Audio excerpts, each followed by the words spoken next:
আমার দুষ্টু মিষ্টি ভালোবাসার বন্ধুরা কেমন আছো সবাই? আশা করি অনেক অনেক ভালো আছো। আমি তোমাদের নীলু আপু চলে এসেছি নতুন গল্প নিয়ে। আজকের গল্পটি শুনলে তোমাদের দাঁড়িয়ে যাবে, তাই গল্পটি শোনার আগে অবশ্যই হেডফোন ব্যবহার করো। আমার নাম শ্রাবণী, বয়স 22, বাবা মায়ের প্রথম সন্তান। আমরা 3 বোন 1 ভাই। আমি সবার বড়, আমার পরে ছোট ভাই, তারপরে বাকি 2 বোন। আমার বাবা ব্যবসায়ী, সচ্ছল পরিবারের সন্তান। চাওয়ার আগেই সব পেয়েছি। 4 বছর হলো বিয়ে হয়েছে, কিন্তু একটা বাচ্চা হয়নি, এটাই শুধু অভাব। আমার স্বামী খুব ভালো, শ্বশুর শাশুড়িও খুব ভালো। তবে দুঃখের কথা হলো, বিয়ের 3 মাস পরেই ছুটি শেষ হয়ে যাওয়ায় স্বামী আবার আল সামাল নগরী চলে যায়। আর তারপরেই শুরু হয় আমার এক নতুন জীবন। সবসময় মন ভার করে থাকতাম, কিছুতেই সময় কাটত না। স্বামী দিনে রাতে মিলে 2-1 বারের বেশি ফোন দিত না। সারাক্ষণ অস্থিরতা আর হতাশায় নিমজ্জিত থাকতাম। হঠাৎ একদিন মোবাইলে কোথা থেকে যেন নীল রঙের একটা হিজিবিজি লেখা আসে। লেখাটায় ক্লিক করতেই দেখি সাইটটি। যত সব মজার মজার গল্প। মায়ের সাথে ছেলে, ছেলের সাথে মা, মামির সাথে ভাগ্নে, ভাগ্নের সাথে মামি, এরকম অনেক মজার মজার গল্প। প্রথম 2টা গল্প পড়ে ঘিন ঘিন লাগলেও পরে খুব মজা পাইলাম।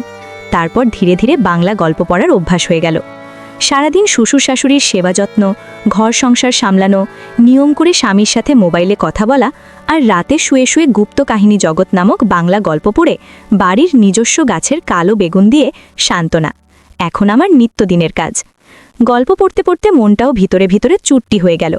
রাতে মাঝে মাঝে মনে হতো রাস্তা থেকে কোনো ছেলেকে ঘরে ডেকে এনে আমার নরম জায়গাটা নিই।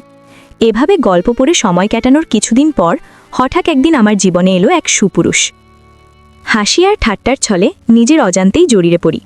বিশ্বাস করেন আর না করেন, এখন আমার কাছে সারা পৃথিবী একদিকে আর অন্যদিকে আমার প্রেম। বৈধ বলেন আর অবৈধ বলেন, আমি আমার হৃদয়কে ছাড়া বাঁচব না। আমার মতো রক্ষণশীল পরিবারের সহজ সরল একটা মেয়ে কিভাবে এমন সিরিয়াস জড়িয়ে গেলাম, সেই গল্পটাই আজ আপনাদের সাথে মন খুলে বলবো। তাহলে শুরু করা যাক। তবে কোথা থেকে শুরু করব ভেবে পাচ্ছি না। আরেকটা কথা বলে নিই, আমার কিন্তু লেখালেখির অভ্যাস নেই। বাংলা গল্প পড়ে যতটুকু শিখেছি সেই অভিজ্ঞতা থেকেই লিখছি।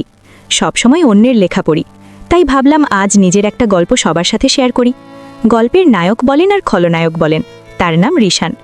রিশান আমার স্বামীর আপন একমাত্র বড় বোনের একমাত্র ছেলে, মানে সম্পর্কে সে আমার ভাগ্নে হয়। রিশান খুব শান্তশিষ্ট স্বভাবের ছেলে। বিয়ের সময় তাকে একবার দেখেছিলাম, ভালোমতো কথাও হয়নি তখন। রিশান তখন এসএসসি পরীক্ষার্থী। পড়াশোনার চাপে মামার বিয়েটাই ঠিকমতো উপভোগ করতে পারেনি। রিশানের বাড়ি পল্লী অঞ্চলের দিকে, তাই এসএসসি পরীক্ষায় পাশ করার পর রিশান আমাদের বাড়িতে আমার শ্বশুর বাড়ি থেকেই পড়াশুনো করত। আমাদের বাড়ি থেকে রিশান যেই কলেজটায় ভর্তি হয়েছে তার দূরত্ব ছিল মাত্র 15 মিনিটের। রিশান প্রতিদিন সাইকেলে চড়ে কলেজে যেত। আমার শ্বশুর বাড়িতে ঘর ছিল মাত্র একটি, তবে রিশানের পড়ালেখার কথা চিন্তা করে বড় ঘরটার পাশে ছোট একটা পড়ার ঘর তৈরি করে দেওয়া হয়েছিল। ঘরটায় চেয়ার টেবিল সহ একটা খাটিয়াও ছিল। তবে রাতে রিশান বড় ঘরটার একটা রুমে থাকত। আমাদের বড় ঘরটায় 3টে রুম, একটা রুমে আমি, আরেকটা রুমে আমার শ্বশুর শাশুড়ি থাকতেন। মাঝখানের রুমটা অবশ্য ফাঁকা ছিল। তবে রিশান আসার পর মাঝখানের রুমটায় একটা খাট বসানো হয় এবং রিশান মাঝখানের রুমটাই থাকত। রাতে পড়া শেষ করে সে মাঝখানের রুমটায় ঘুমাতো। রিশান খুব মেধাবী, এসএসসিতে সে A+ পেয়েছে। রিশান কথাবার্তা খুব কম বলে, প্রয়োজন ছাড়া কারো সাথে কথা বলে না, এমনকি তার নানা নানির সাথেও না। আর আমার দিকে তো ঠিকমতো তাকায় না। আমার শ্বশুর শাশুড়ি বয়স্ক মানুষ, সারাক্ষণ ঘরেই থাকেন। শ্বশুর চশমা ছাড়া ঠিকমতো দেখতে পান না, আর শাশুড়ি হাতির মতো মোটা শরীর নিয়ে নড়তেই পারেন না। সারাক্ষণ বিছানায় শুয়ে শুয়ে পান চিবায়। শ্বশুর দিনের বেলায় এদিকে সেদিকে গেলেও শাশুড়িকে আজ পর্যন্ত ঘরের বাহিরে যেতে দেখি নাই। সে যাই হোক, রিশান আমাদের বাড়িতে এসেছে 15 দিন হলো। এখন অবধি আমার সাথে ঠিকমতো কথাই বলেনি। আমাকে খুব লজ্জা পায়। আমি আর রিশান একসাথেই খাওয়া দাওয়া করি। শ্বশুর শাশুড়ির খাবার তাদের বিছানার উপর দিয়ে দিই, আর আমি রিশান একসাথে খাই। রিশান বাড়িতে আসার পর আমার ওই গল্প পড়াটা আর হচ্ছে না, কারণ পড়া শেষ করে এসে কখন ডাক দিয়ে বলবে মামি দরজা খোলো, তাই সারাক্ষণ তার অপেক্ষায় থাকতাম। সে খুব পড়ত, রাতে 10টার আগে খেতে আসতো না, মাঝে মধ্যে তো 11টা বাজে অবধি পড়ত। আমি প্রায় ঘুমিয়ে যেতাম। রিশান তখন সামনের দরজায় ডাক দিয়ে না পেয়ে ঘরের বাম সাইডের দরজায় এসে ডাকত, অর্থাৎ আমি যেই রুমটায় ঘুমাতাম ঠিক ওই রুমটার বাহিরের দরজার দিকে এসে ডাকত। তখন আমি লাফিয়ে উঠে গিয়ে দরজা খুলতাম। একদিন রিশান অনেক রাত অবধি পড়ল, তা প্রায় রাত 12টা কি 12:30 হবে। আমি তো ঘুমে অস্থির। রিশান এসে প্রায় 10-15 মিনিট ডাকাডাকি করেও আমাকে জাগাতে পারছিল না। উপায় না পেয়ে সে রান্নাঘর থেকে মাছ ধরার ছিপ দিয়ে জানালার ফাঁক দিয়ে আমায় গুঁতা মারল। আমি লাফিয়ে উঠলাম, তারপর গিয়ে দরজা খুলে দিলাম। আমি ভাত খাওয়ার জন্য বাসন পরিষ্কার করতে চাইলে রিশান বলল, মামি আমি ভাত খাবো না, তুমি শুয়ে পড়ো। আমি বললাম, কেন, ভাত না খেয়ে কেউ রাতে ঘুমায়? রিশান বলল, না, তোমার চোখে অনেক ঘুম, এমনিতেই তোমাকে রোজ রাত জাগিয়ে কষ্ট দিই, আজ অনেক রাত হয়েছে, এবার তুমি শুয়ে পড়ো, আমি সকালে উঠে খাবো। আমি বললাম, আমার কোনো সমস্যা নেই, তোমার যতক্ষণ মন চায় পড়ে এসো, মাঝে মধ্যে চোখটা একটু লেগে যায় আর কি। রিশান বলল, মামি তুমি আমার জন্য শুধু শুধু জেগে থাকবে কেন? কাল থেকে আমি পড়ার ঘরটায় ঘুমাবো, আর নানা নানিকে যখন খাবার দাও তখন আমাকেও ডাক দিও, ওই সময় তুমি আমি খেয়ে নেব। আমি বললাম, সন্ধে রাতে খেয়ে নিলে রাত জেগে পড়তে পড়তে ক্ষুধা লাগবে না, তখন কি খাবে? আর তাছাড়া এত বড় ঘর থাকতে তুমি ওই ঘরে ঘুমাবে কেন? আমি কি কখনো বলেছি তোমার জন্য আমার সমস্যা হচ্ছে? তুমি কি বাইরের কেউ? তুমি তো আমাদের নিজেদের মানুষ, তোমার জন্য এইটুকু করতে পারবো না? রিশান বলল, ঠিক আছে মামি, অনেক রাত হয়েছে, এবার ঘুমাও, এ ব্যাপারে সকালে তোমার সাথে আলাপ করব। এটা বলেই রিশান সোজা তার বিছানায় গিয়ে শুয়ে পড়ল, আর আমিও আমার রুমে চলে আসলাম। তবে আর যাই হোক, আজ প্রথম রিশান আমার সাথে এত কথা বলেছে, কিন্তু একবারও আমার চোখের দিকে তাকায়নি। এখন সকাল 8টা, রিশান এখনো ঘুম থেকে ওঠেনি। কাল অনেক রাতে ঘুমিয়েছে, তাই একটু বেশি ঘুমাচ্ছে। এমনিতে প্রতিদিন সকাল 7টার সময় ঘুম থেকে উঠে উঠানে হাঁটাহাঁটি করে। রিশানকে কখনো সকালে পড়তে দেখিনি। রিশানকে ডাক দিতে হবে, কারণ 10টায় ক্লাস আছে, তাই রিশানকে ডাক দিলাম। রিশান, রিশান ওঠো, 8টা বাজে, কলেজে যাবে না? রিশান জিজ্ঞেস করল, কয়টা বাজে? আমি বললাম, 8টা বাজে। বলতেই সে লাফিয়ে উঠল, তারপর গোসল করতে গেল। মিনিট 10 মধ্যে গোসল শেষ করে নাস্তা খেয়ে সোজা কলেজে চলে গেল। এরপর ঠিক 2টার সময় কলেজের ক্লাস শেষ করে বাসায় ফিরল। মাঝে মধ্যে অবশ্য 12টার দিকেও চলে আসে। পড়ার ঘরে বই খাতা রেখে গোসলখানায় হাত মুখ ধৌত করতে গেল। এদিকে আমি খাবার নিয়ে বসে আছি। রিশান ঘরে আসলো, তারপর আমরা দুজনে একসাথে দুপুরের খাবার খাইলাম। খাবার খাওয়ার সময় কোনো কথা হলো না, শুধু জিজ্ঞেস করেছিলাম কলেজে ঠিকমতো ক্লাস হয় কিনা। বাচ্চা ছেলের মতো মাথা নেড়ে শুধু বলেছিল হ্যাঁ, শুধু এইটুকুই। খাবার খেয়ে রিশান তার পড়ার ঘরে গিয়ে শুয়ে রইল। রিশান অবশ্য দিনের বেলা ওই ঘরটাই ঘুমায়। সন্ধে হয়ে গেল, রিশান ঘুম থেকে উঠছে না। আমি পড়ার ঘরটায় গিয়ে রিশানকে ডাক দিলাম। আমার ডাক শুনে ঘুম থেকে উঠে বিছানায় বসল। আমার দিকে তাকিয়ে বলল, মামি কি হয়েছে, ডাকছো কেন? আমি বললাম, না কিছু না, সন্ধে হয়ে গেল, তুমি এখনো ঘুমাচ্ছ, পড়তে বসবে না? রিশান বলল, সন্ধে হয়ে গেছে নাকি, দেখি কটা বাজে। রিশান পড়ার টেবিলে রাখা তার হাত ঘড়িটায় সময় দেখে গোসলখানায় হাত মুখ ধৌত করার জন্য চলে গেল। আমি তার পড়ার ঘরটাই বসে রইলাম। হাত মুখ ধুয়ে রিশান পড়ার ঘরে আসলো। আমার দিকে তাকিয়ে বলল, মামি তুমি এখনো এখানে কি করো, রান্নার কাজ শেষ? আমি বললাম, হ্যাঁ সেই কখন, কেন ক্ষুধা লাগছে নাকি?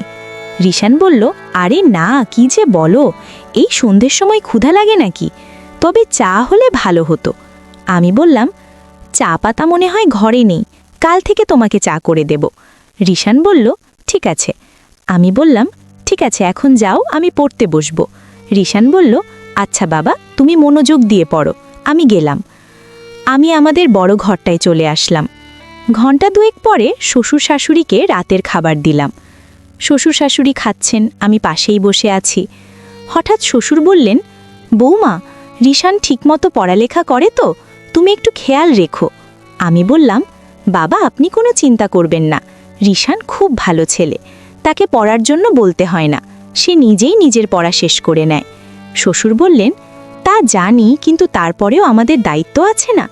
আমি বললাম, রিশানকে নিয়ে আপনাদের কোনো চিন্তা করতে হবে না, আমি সারাক্ষণই তার সাথে সাথে আছি। আর বাবা, কাল সকালে রিশানের জন্য দোকান থেকে চা পাতা নিয়ে আসবেন। রিশান আজ সন্ধ্যের সময় চা চেয়েছিল, আমি বলছি কাল থেকে দেব। শাশুড়ি বললেন, ও ওদের বাড়িতে সবাই চা খাওয়ার অভ্যাস, আমিও একবার তোমাকে বলবো বলবো বলেও ভুলে গেছি। তোমার শ্বশুরকে আনার দরকার নেই, বাজার সদাই যা লাগে এখন থেকে রিশানকেই দিয়ে নিয়ে আসবে। রিশানকে সকালে আমি বলে দেব। আর বৌমা, সকালে নাস্তা করার সময় আমাকে মনে করিয়ে দিও, আমি রিশানের সাথে কথা বলবো। আমি বললাম, ঠিক আছে মা। আমি তাদের খাওয়া শেষ হওয়া অবধি বসে রইলাম। খাওয়া শেষে বাসনপত্র গুছিয়ে আমার রুমে গিয়ে মোবাইলে বাড়িতে মায়ের সাথে কথা বললাম। কথা বলতে বলতে রাত প্রায় 10টা হয়ে গেল। এবার দেখি রিশান কি করছে। আমি দরজা খুলে রিশানের পড়ার ঘরের কাছে গেলাম। ঘরের কাছে যেতেই রিশানের পড়ার শব্দ পাইলাম। পড়ার শব্দ পেয়ে আমি আর ঘরে ঢুকলাম না, কারণ রিশান রাগ করতে পারে, তাই বড় ঘরে চলে আসলাম। রাত প্রায় 11টার উপরে, কিন্তু রিশান এখনও ঘরে আসছে না। আমি একা একা জেগে আছি, পড়ার ঘরে যে যাব সেটারও সাহস পাচ্ছে না, কারণ আমি রাতের বেলা অন্ধকারে ভয় পাই। তাই বাহিরে না গিয়ে সামনের জানালা খুলে বসে রইলাম। অপেক্ষার পর অপেক্ষা, কিন্তু রিশান ঘরে আসছে না। পড়ার ঘরে না হয় ঘুমাবে, কিন্তু খেতে আসবে তো? আমার কিচ্ছু ভালো লাগছে না। কি করব ভেবে পাচ্ছি না। শ্বশুরকে ডাকবো নাকি ডাকবো না তাও বুঝতে পারছি না। এভাবে অপেক্ষা করতে করতে রাত প্রায় 12:30 বেজে গেল। এরপর আমি অপেক্ষা করতে করতে কখন যে ঘুমিয়ে গেলাম নিজেও জানি না। সকালে ঘুম থেকে উঠে শাশুড়িকে জিজ্ঞেস করলাম, মা, রিশান ঘরে আসে নাই? শাশুড়ি বললেন, না। কেন, কি হয়েছে বৌমা?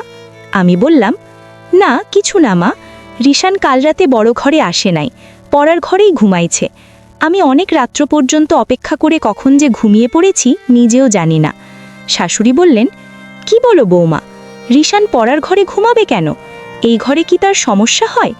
আমি বললাম, কি জানি মা, আমি তো সারাক্ষণই তার খেয়াল রাখি। আমার মনে হয় রিশান আমাতে লজ্জা পায়। আচ্ছা মা, আমাকে লজ্জা পাওয়ার কি আছে? আমি তো ওর মার মতোই, তাই না? শাশুড়ি বললেন, রিশানকে ডাকো, সে তোমাকে লজ্জা পাবে কেন? তুমি তো তাকে অনেক খাতির যত্ন করছো, সেটা তো আমি নিজেই দেখছি। তাহলে সে এমন করবে কেন? এটা তো ঠিক না। সে এখানে লেখাপড়া করবে, যখন যা লাগবে তোমাকে বলবে, তুমি না দিলে আমাদের বলবে। আর তুমি তো আমার লক্ষ্মী বৌমা, কত সুন্দর করে সংসারের সব দায়িত্ব নিজের কাঁধে নিয়েছো। কই রিশান, কই? ডাকো তাকে। আমি বললাম, ঠিক আছে মা, আপনি চিন্তা করবেন না, কয়দিন গেলে এমনিতেই লজ্জা চলে যাবে। দেখি রিশান কি করছে। এখনও ঘুম থেকে উঠছে না, 8টার উপরে বাজে, কলেজের সময় হয়ে যাচ্ছে না? আমি শাশুড়ির সাথে কথা বলে রিশানের পড়ার ঘরে গেলাম। এখনও দরজা বন্ধ, তার মানে রিশানের ঘুম ভাঙেনি। আমি দরজায় টোকা মেরে রিশান রিশান বলে ডাকতে লাগলাম। রিশানের কোনো সাড়া শব্দ নেই। অনেকক্ষণ ধরে ডাকছি, কিন্তু তার কোনো হুঁশ নেই। ঘরটায় আবার কোনো জানালাও নেই যে তাকে জানালার পাশে গিয়ে ডাকি। পুরো ঘরটায় একটাই দরজা। যাই হোক, এবার জোরে জোরে দরজায় থাপ্পড় মারতে থাকলাম। প্রায় 15-20 মিনিট ডাকাডাকির পর রিশান দরজা খুলল। দরজা খুলেই আবার বিছানায় গিয়ে শুয়ে পড়ল। আমি বুঝতে পারলাম না ঘুমে কাতরাচ্ছে নাকি অসুস্থ হয়ে পড়ল। আমি ঘরে ঢুকে তার মাথায় হাত দিলাম। হাত দিতেই দেখি শরীরে প্রচণ্ড জ্বর, শরীরটা যেন পুড়ে যাচ্ছে। আমি ভয় পেয়ে গেলাম। দৌড়ে বড় ঘরে এসে শাশুড়িকে বললাম। শাশুড়ি তো আবার সুন্দরবনের হাতির মতো, চলাফেরা করতে পারেন না। তাই আমাকে বললেন, বৌমা, রিশানের শরীরটা ভিজা কাপড় দিয়ে মুছে দাও আর কপালে জলপট্টি দাও। আমি শাশুড়ির কথা মতো বালতিতে পানি নিয়ে রিশানের শরীর থেকে কাঁথা সরিয়ে তার সারা শরীর ভিজা কাপড় দিয়ে মুছে দিলাম। তারপর কপালে জলপট্টি দিলাম। প্রায় ঘণ্টাখানেক তার পাশে বসে রইলাম। এরপর আস্তে আস্তে রিশান চোখ খুলতে লাগলো। আমি তাকে ধরে উঠে বসালাম। বসানোর পর রিশান আমাকে বলল, মামি, আমি যখন জ্বর অনুভব করি তখন সাথে সাথে গিয়ে তোমাকে ডাক দিয়েছিলাম, কিন্তু তুমি গভীর ঘুমেছিলে, তাই তোমাকে আর বেশি ডাকাডাকি করিনি। আমি বললাম, এটা কোনো কথা হলো রিশান? তুমি অসুস্থ, একা একা এই ঘরে কেন ঘুমালে? আমার জানালায় জোরে থাপ্পড় মারতে, নয়তো বাম দিকের দরজাটায় জোরে একটা লাথি মারতে। এভাবে একা একা কষ্ট করার কোনো মানে হয়? এভাবে 10 মিনিট কথা বলার পর রিশান উঠে দাঁড়ালো। তারপর খাট থেকে নেমে সোজা গোসলখানায় গেল। গোসলখানা থেকে হাত মুখ ধৌত করে বড় ঘরে গেল। রিশানকে বড় ঘরে যেতে দেখে আমিও বড় ঘরে চলে আসলাম। বড় ঘরে এসে তাকে নাস্তা দিলাম। নাস্তা করতে করতে তার শরীরের জ্বর কিছুটা কমে গেল। কলেজে যাওয়ার মতো সময় আর শরীরের কন্ডিশন কোনোটাই ছিল না, তাই রিশান আজ কলেজে গেল না, বাড়িতেই হাঁটাহাঁটি করছে। আমি রান্না করছি, হঠাৎ দেখি রিশান আমার পেছনে দাঁড়িয়ে আছে। আমি বললাম, কি ব্যাপার, রান্না শিখবে নাকি? রিশান বলল, না, ভাবছি তুমি সারাদিন একা একা কত কাজ করো, সবার খেয়াল রাখো, সত্যি তুমি খুব ভালো। কেন যে তোমার সাথে এতদিন কথা বলিনি। আমি আসলে তোমাকে লজ্জা পেতাম, তাই তোমার সামনে কম আসতাম, কম কথা বলতাম। তাছাড়া আমি মেয়েদের কাছ থেকে একটু দূরেই থাকি। আমি বললাম, কেন? মেয়েদের কাছ থেকে দূরে কেন? মেয়েরা কি বাঘভাল্লুক? রিশান বলল, আরে না, তুমিও দেখছি কলেজের মেয়েদের মতো কথা বলো। আমি কলেজে আবার মেয়ে বন্ধু নাই তো। আমি বললাম, আরে না, আমাদের ক্লাসের একটা মেয়ে আছে, অথাই দায়ে পড়ে কথা বলে। রিশান বলল, তাই নাকি? তা মেয়েটার নাম কি? আমি বললাম, বিশ্বাস করো আমি ওর নামও জানি না, আর জানার ইচ্ছাও নাই। তাকে দেখলেই আমার প্রচণ্ড রাগ হয়। গায়ে পড়ে কথা বলা মেয়েদের আমি একদম পছন্দ করি না। আমি বললাম, তাহলে তো তুমি আমাকেও পছন্দ করো না, কারণ আমিও তো তোমার গায়ে পড়ে কথা বলি। রিশান বলল, তুমি কি বাইরের মানুষ নাকি? তুমি তো তুমি আমার সাথে যখন খুশি কথা বলতে পারো। বলতে গেলে আমি তোমার সাথে কথা না বলে অপরাধ করেছি। তোমার জায়গা অন্য কেউ হলে এতটা খেয়াল রাখতো না। তুমি সত্যি অনেক অনেক ভালো। আমি বললাম, হয়ে গেছে, এবার হাওয়া দিতে হবে না। এবার যাও, আমার মোবাইলটা দিয়ে তোমার মাকে একটা ফোন করো, তোমার অসুখের খবর জানেন না। রিশান বলল, মাকে আবার জানালে কেন? আমি বলিনি। আমি বললাম, তোমার নানি বলেছে। রিশান বলল, নানি?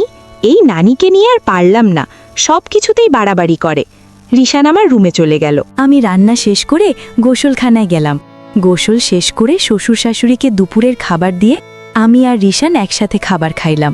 দুপুরের খাবার শেষ করে রিশান পড়ার ঘরে চলে গেল। আমি বাসনপত্র গুছিয়ে দেখি সে বড় ঘরে নেই। আমি রিশানের পড়ার ঘরে গিয়ে রিশানকে ডাক দিয়ে বললাম, এই ঘরে ঘুমানোর দরকার নেই, বড় ঘরে আসো, আবার শরীর খারাপ করলে উঠে দাঁড়াতে পারবে না। রিশান তখন আমার কথা আর অমান্য করল না। আমার পেছন পেছন বড় ঘরে এসে মাঝের রুমটার খাটে বসে রইল। আমি তাকে বললাম, রিশান, মাঝের রুমে ঘুমাতে অসুবিধা হলে তুমি আমার রুমে গিয়ে ঘুমাও। আমি দুপুরে বেশি ঘুমাই না, তুমি যাও, আমার রুমে গিয়ে ঘুমাও। আসলে মাঝের রুমটা একটু খোলামেলা তো, তাই রিশান এখানে ঘুমাতে স্বাচ্ছন্দ্য বোধ করে না। তারপর রিশান আমার কথা মতো আমার রুমটায় গিয়ে শুয়ে পড়ল। এদিকে শাশুড়ি ডাকছে, পান খাবে। চুনের কৌটা খুঁজে পাচ্ছে না। চুনের কৌটা দিতেই শাশুড়ি জিজ্ঞেস করলেন, রিশান কোথায়? আমি বললাম, মা, রিশান আমার রুমে ঘুমাচ্ছে, পড়ার ঘরে গিয়ে শুয়েছিল, আমিই নিয়ে এসেছি। বলা তো যায় না, আবার কখন শরীরটা খারাপ করে বসে। আর মাঝের রুমটায় রিশান ঘুমাতে পছন্দ করে না, এজন্য আমিই বলেছি আমার রুমে গিয়ে ঘুমাতে। শাশুড়ি বললেন, ভালোই করেছ, মাঝের রুমটা আসলে ফাঁকার উপযুক্ত না। দেখো, রিশানকে বলো এখন থেকে তোমার সাথেই ঘুমাতে, রাতে পড়া শেষ করে তোমার সাথেই ঘুমাবে। তুমি তো আর তাকে কম যত্ন করছো না, তোমার কথা না শুনে পারবে না। আমি বললাম, মনে হয় না আমার সাথে ঘুমাবে, তবে আজ আমার সাথে অনেক কথা বলেছে।